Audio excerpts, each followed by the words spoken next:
I used to love watching HGTV, but when they say they bought a house for $80,000, they remodeled it for $60, and it comes furnished, there's no way. You really can't compare what you see on HGTV with real life.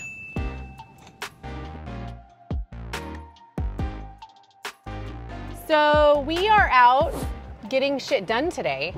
We're headed over to our cabinet shop. He's our new cabinet shop that I'm really excited to work with. He's custom and local here in town, second generation, which I love.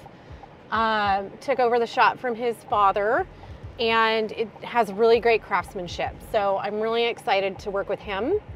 Then we're headed over to a tile shop to pick up some samples and make some new selections for a client. And then we might head over to another tile shop to look for some fun shower floor tile for another client. Lots of things. Nope, I never met him. B&I introduced me to him. Thank you very much. Hello. Okay, you want to talk studio? Still working on that eco wood. Okay. Lab doors, we'll figure out something. Oh, what were the ones you like? Oh, I like these two. I think what I love about this one is the consistency in the grain. Okay. You get a little gray from that, right? Okay. Ooh, that's pretty. Ooh, I like the way it feels. Feels good too. Yeah, it's a nice satiny feel. How are the edges finished on this? They're edge banded. Can you explain edge banding a little bit? Edge banding is basically when you have a raw piece of plywood. Typically the plywood shows the plies in there.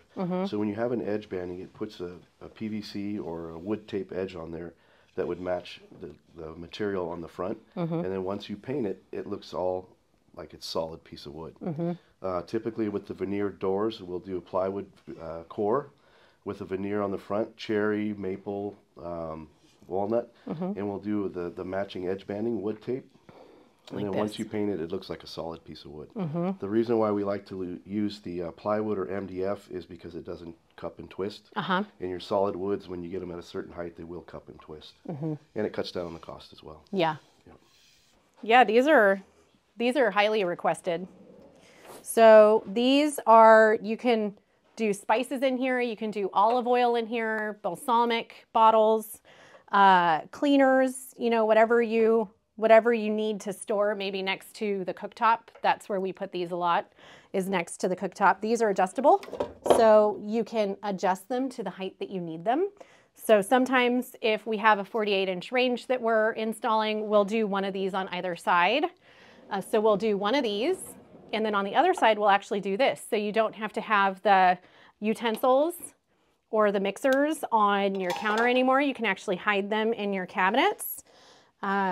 So you get these removable bins right here. And again, those are adjustable. Or this one's really fun. So you can get a combo. Cutting board, don't have a place for it? No longer a problem. You have this fun thing. So if you have something that needs to dry, maybe a knife or a spoon or something, you can actually stick it in here and you won't damage the cabinets with the water. So that's really fun. This is a great storage solution too. This is called a Le Bon's, and it's a blind corner storage solution. It pulls all the way out, so you don't have to, you know, get on your knees and reach in the back of the cabinet anymore. This is probably one of my favorite, and if you got Tanya and I arguing on this, she's not a fan of these. I am. She's a Super Susan fan. You know that Lazy Susan you hear about all the time? The Super Susan is durable, it's heavy duty, and it doesn't have a rail in the center of it. So that column that it turns around, the Super Susan doesn't have that. So this is another great small storage solution, or for you short people like myself. This is a ladder built into your cabinets. So it comes out, it's all, this is plywood. So you grab this handle, and if you're too short to reach up into the cabinet, you can get into those high reach places now. And you don't have to worry about storing a step stool anywhere that you trip on or have to keep moving. With cabinetry or anything that you're putting in your house, you're gonna notice it long term. And that's what matters, because they'll remember we helped them. And if we don't give a good quality product that's going to last for what they need it to, they're not going to refer us. They're not going to come back to us. You know, I'm not getting invited to Christmas parties. No. You'd be very sad. I will be very upset. I mean, we give a shit ton of information to people, and sometimes my mouth is dry when I'm done talking because I give so much information, and sometimes I'm tired after I'm talking to a client for so long.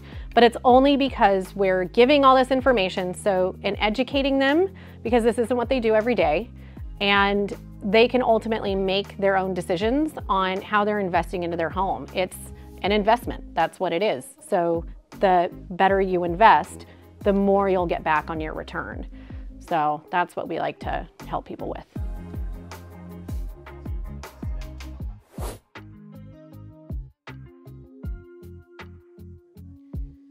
Yeah, you don't have a more gray version of Reside, do you?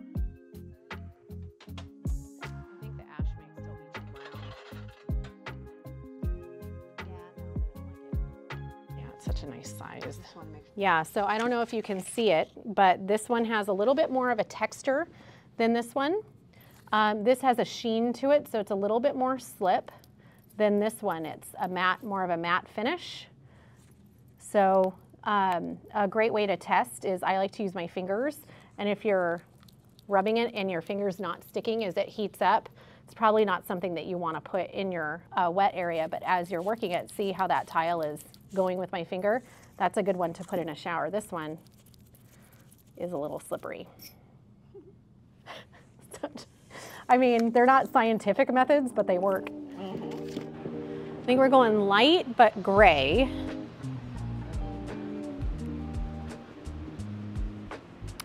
Oh, that one's pretty, but it's too cloudy. Right. Concrete.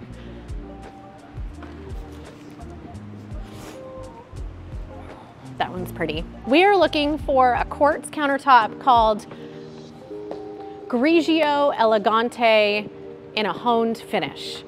So it's hard to say, and I have no idea what it looks like. Oh, it's right here.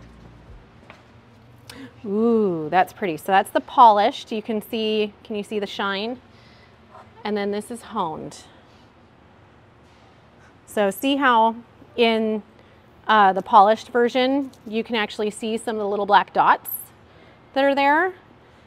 Honed is always going to change the color, so those little dots are less noticeable now.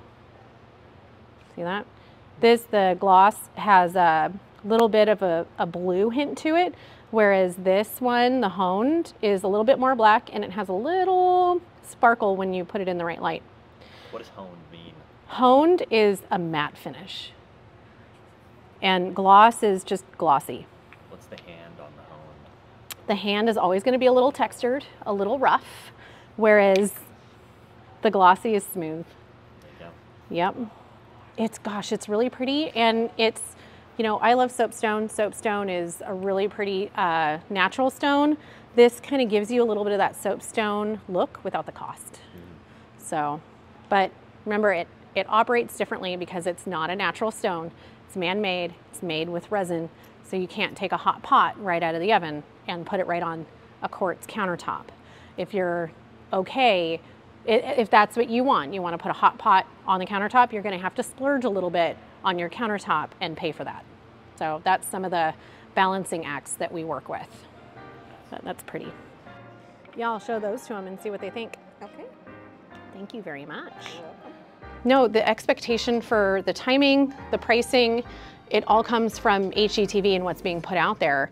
And I used to love watching HGTV, but you know, the time to remodel a whole house or rebuild a house in 6 weeks, it's unrealistic. When they say they bought a house for $80,000, they remodeled it for $60,000 and it comes furnished, there's no way. I mean, that's alone a kitchen. So, I mean, additions out here are now costing anywhere between $400,000 and $900,000. So you really can't compare what you see on HGTV with real life.